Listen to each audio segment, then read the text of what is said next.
Bakit ka andito? Mang-uumit ka na naman, ano? Hindi po. Sobra naman kayo.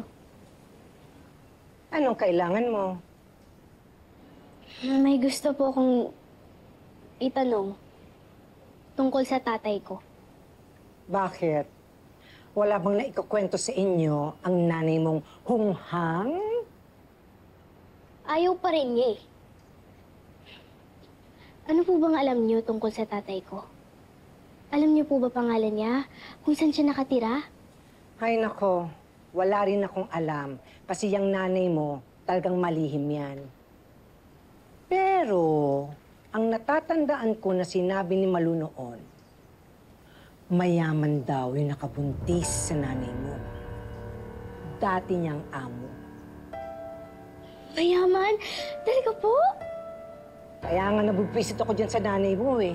Nagpapakahirap na buhayin kayo, samantalang mayaman naman ang tatay niyo.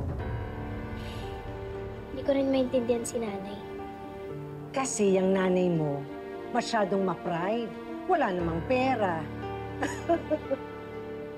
Kung mayaman ang tatay namin, edi malaki yung bahay niya. Maganda.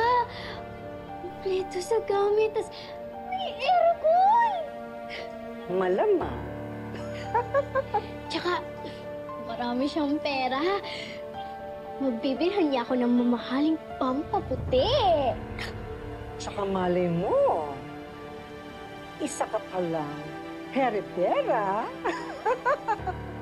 Parang yung mga napapanood ko sa mga teleserye. Gusto ko yan. Mayaman, heredera, tas maputi.